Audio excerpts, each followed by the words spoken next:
Selamat pagi Sobat Kicau Mania dimanapun kalian berada. Salam peternak burung murai batu Nusantara.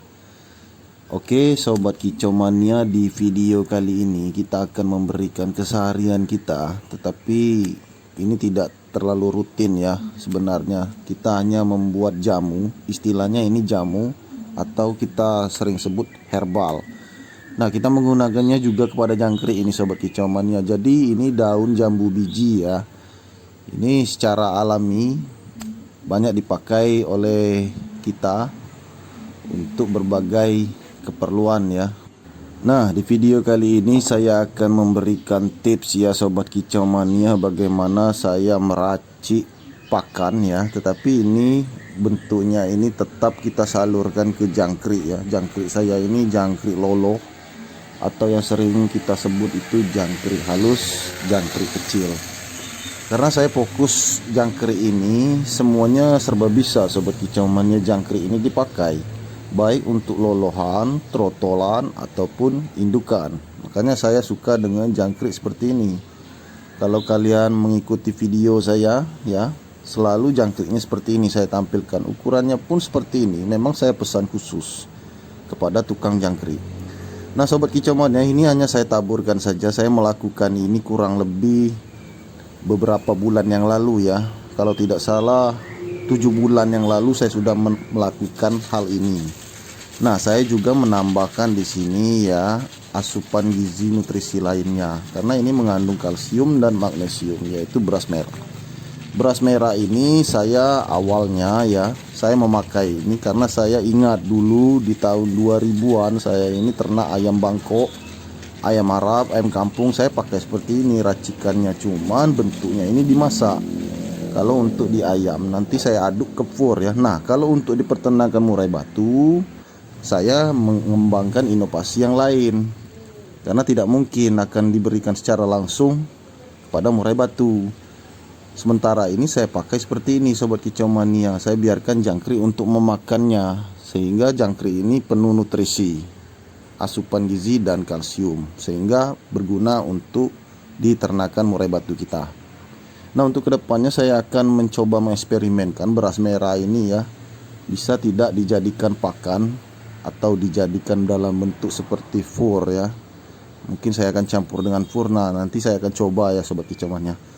Oke Sobat Kicau Mania, kita kembali ke video ini ya Sobat Kicau Mania. Ini sangat sederhana sekali Sobat Kicau Mania. Saya hanya menunggu jangkrik ini memakannya. Memang kalau untuk daun jambu biji ini ya, ini tidak semua daun ini langsung habis dimakan oleh si jangkrik. Karena jangkrik ini juga tahu Sobat Kicau Mania ya, kalau daun ini juga pahit ya. Istilahnya kalau kita menyebutnya ini untuk obat ya kan, obat mencret, macam-macam lah kegunaannya dan lain-lain. Nah Sobat Kicau Mania, saya melakukan ini di saat cuaca lagi ekstrim. Artinya gini, pagi-pagi cerah, siang cerah, sore hari ya mulai sekarang ini mendung, dan malam hari selalu hujan. Akibatnya saya mantau anak murai batu saya di Glodo itu ada yang mencret ya kan, itu sangat fatal. Jadi saya membuat inovasi ini juga untuk indukannya. Jadi kalau kita pecahkan isi perut jangkrik ini ya, itu nutrisinya sudah jelas, terkandung nutrisi bahan makanan atau herbal yang kita buat ini. Otomatis jangkriknya itu juga pahit ya kalau dimakan oleh murai batu, dan tidak terlalu suka sebenarnya Sobat Kicau Mania. Tetapi saya mengajarkan ini agar terus terbiasa. Karena menurut saya banyak racikan yang saya pakai ke jangkrik. Ini sangat efektif Sobat Kicau Mania. Tidak menutup kemungkinan bahwa kita ini bisa terus belajar ya, mencari mengembangkan apa sih solusi-solusi atau cara beternak yang benar-benar sehat. Nah, seperti itu kita harus mencari terus Sobat Kicau Mania ya. Nah, ini saya siapkan seperti ini ya. Ini sangat simpel sekali Sobat Kicau Mania ya. Nah, jadi saya melakukan ini berdasarkan uji coba. Sudah 7 bulan yang lalu saya sudah mulai menerapkan ini Sobat Kicau Mania ya. Salah satunya saya pakai daun jambu biji ini, karena saya ingat kalau dulu saya ternak ayam Bangkok itu banyak sekali racikan-racikannya dulu. Nah, Ini saya pakai untuk murai batu. Nah, ini sobat kicau mania saya basahkan dengan air, artinya jangkrik ini juga butuh minum. Jadi ini hanya pancingan air ini sobat kicau mania. Apabila kita membasahi beras merah ini dan daun ini, maka jangkriknya akan lebih lahap untuk memakan. Karena di sana ada kandungan air. Jangkrik ini juga butuh minum, sehingga di tubuh jangkrik ini mendapatkan cukup air, dan air itu juga bisa berfungsi untuk meloloh anakan murai batu. Jadi anakan murai batu itu minumnya dari isi perut jangkrik ini juga sobat kicau mania ya. Nah sobat kicau mania, kalau untuk tekstur ya, kalian bisa lihat ini bentuknya di jangkrik saya ini tidak ada yang besar sobat kicau mania. Saya pakai yang kecil, sedang, dan juga yang halus, karena memang saya pesan khusus. Kalau untuk di peternakan saya ini, saya selalu pesan khusus. Kalau jangkriknya harus seperti ini, ada yang kecil, yang halus ya, itu paling sebesar lalat itu sobat kicau mania, itu untuk lolohan usia 0 sampai 3 hari. Kemudian saya pesan ukuran yang halus dan sedang. Kalau tidak seperti itu, tidak sesuai seperti itu, saya nggak beli sobat kicau mania, karena saya memesan khusus. Nah saya untuk melakukan ini tidak perlu tiap hari sobat kicau mania, bisa saja saya melakukannya seminggu sekali, atau di saat cuaca lagi ekstrim ini ya mungkin saya melakukannya 1 sampai 3 hari berturut-turut. Dan ini sekali-kali kita memakainya cara seperti ini, karena kenyataannya murai batu saya ini memang untuk soal pakan saya jaga ya, bagaimana mereka ini bisa sehat. Karena saya punya pengalaman dulu di ternak ayam ya, kalau saya menggunakan racikan herbal itu, jangankan kesehatan badannya bisa terjaga ya sobat kicau mania, kotorannya pun bau jamu sobat kicau mania. Nah saya akan terapkan hal ini kepada murai batu saya di tangkaran. Saya akan mencoba, saya akan mengingat-ingat kembali pakai racikan apa saja yang saya gunakan dulu ya.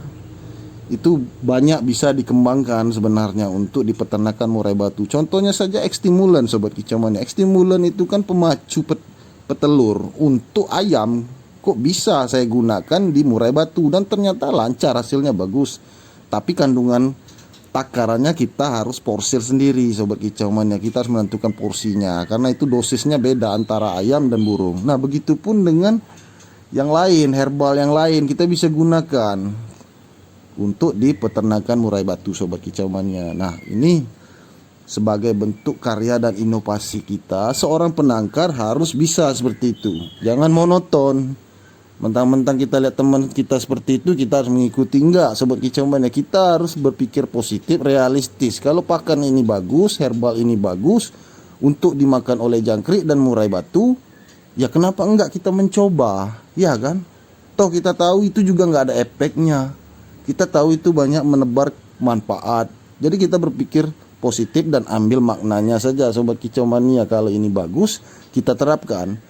Saya pun seperti itu, saya memberanikan seperti ini karena saya yakin. Kalau saya tidak yakin ya saya tidak akan menggunakan hal seperti ini. Nah sobat kicau mania, itu adalah inovasi kita masing-masing sebagai seorang penangkar. Karena saya ini sifatnya tidak monoton dan saya tidak mencontoh orang lain. Ini murni dari kita sendiri yang berpikir dan melaksanakan hal seperti ini demi kebaikan murai batu di tangkaran saya. Nah saya mencoba karena ini tangkaran saya sobat kicau mania ya. Kalau saya syuting di kandang orang lain, belum tentu orang lain mau mengikuti seperti ini, ya kan? Maka dari itu semua konten ini saya tampilkan di kandang saya, karena saya bebas untuk menguji coba apapun, saya bebas dan saya tunjukkan hasilnya. Ini hasilnya. Nah alhamdulillah sobat kicau mania, berkat pakan-pakan racikan saya sendiri ya, kita mempunyai keyakinan yang tinggi. Alhamdulillah di peternakan saya ini jarang yang namanya itu mendapatkan problem atau masalah seperti buang cindilan ya, banyak permasalahan mudah mati, mudah sakit, itu sudah jarang sekali sobat kicau mania, karena saya harus dituntut kreatif ya. Jadi kita membaca situasi, cuaca pun kita lihat. Kalau cuacanya bagus, kita pakai yang pakan yang biasa-biasa. Kalau cuacanya ekstrim lah kita berpikir ya, kita berpikir mengembangkan apa pakan yang bagus untuk diracik untuk menjadi herbal. Sebab murai batu ini sobat kicau mania dia juga butuh herbal untuk kekebalan tubuhnya agar tidak mudah sakit, agar tidak mudah lesu, lemas ya. Sebenarnya sobat kicau mania siapapun penangkar tentu saja mempunyai tips dan rahasia ya, tetapi kebanyakan mereka enggan untuk membagikan ilmunya. Tetapi kalau di kita ini ya, kita tidak pandang bulu. Apapun kegiatan kita ya, boleh kalian pantau ya keseharian saya di kandang melalui channel ini. Saya membuat konten itu yang realistis dengan kenyataan apa yang saya lakukan di kandang. Kadang-kadang dinilai sama, kadang-kadang dinilai beda, itu terserah sobat kicau mania, kembali dari pemikiran masing-masing. Toh ini tangkaran kita sendiri, ya kan? Kita mencoba ini karena kita yakin untuk tangkaran kita jauh lebih baik, ya kan? Jadi soal pakan pun saya sebenarnya dominannya di sini banyak racikan sobat kicau mania. Kalau pakai app ya saya sama seperti orang lain, tapi takaran saya beda ya. Karena settingan pola makan app saya ini berbeda, sudah jelas berbeda. Karena saya ini ternak lolo induk, ya kan. Kakaknya belum dipanen, adiknya bisa menetas lagi. Kok bisa seperti itu? Seperti itu terus, continue. Semua kandang seperti itu. Ya saya jaga pola makannya.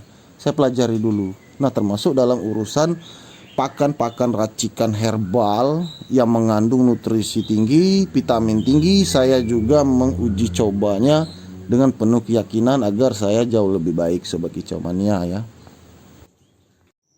Nah sobat kicau mania, selanjutnya ya racikan tersebut ya, apa yang saya racik tadi itu cocok saya gunakan untuk trotolan yang sudah turun glodok.